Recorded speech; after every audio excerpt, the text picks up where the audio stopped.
আৰু সেইটো হৈছে ৰঙালীতে সাজ ভাত খোৱা লাষ্ট ভাতৰ ভিডিঅ'ত বহুতেই মোক ৰঙালীৰ কথা সাজেষ্ট কৰিছিল আৰু ইয়াতে ভেজ থালি আছিল 60 rupees ইমানকেইটা আইটেম আৰু টেষ্টটো A1 আছিল A1 কাৰণ না বেছি জ্বলা না হে গাইজ আজি ওলালোঁ ভিটালীৰ কথা মতে ৰঙালীলৈ বলকচোন ৰঙালীত খাই চাওঁ আজি এসাঁজ ভিতৰৰ পৰিৱেশটো ধুনীয়া আৰু ভাতৰ কাৰণে বেছি টাইম ৰখিব লগা হোৱা নাই ভাত আহিয়ে গ'ল কোৱাৰ লগে লগে এইটো হ'ল এওঁলোকৰ ভেজ থালি সব গোটেইবোৰ একেলগে দি দিছে সব ওপৰা ওপৰি হৈ আছে দেখাই পাইছে আপোনালোকে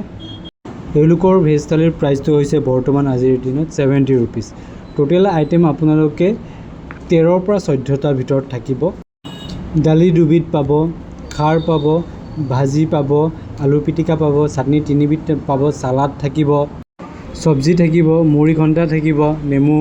পাপৰ ভেজ থালিটো A1 বুলি ক'ব নোৱাৰি এভাৰেজ হয় বাকি সবৰে মতামত বেলেগ বেলেগ হয় কিন্তু মই এভাৰেজ পাইছোঁ A1 নহয় খাদ্যবোৰ একেলগে ওপৰা ওপৰি দিয়ে অলপ দিগদাৰ হয় যদি অলপ ডিসিপ্লিন কৰি দিয়ে তেতিয়া বেছি বেটাৰ হয় বুলি মই ভাবোঁ আৰু তেতিয়া খাবলৈ ভাল হয় ৰঙালীখন আছে ৰাজগড়ৰ জ্ঞানমৰ অপজিট সাইডে আকৌ এটি নতুন ভিডিঅ'ত লগ পাম বুলি আশা ৰাখিলোঁ ধন্যবাদ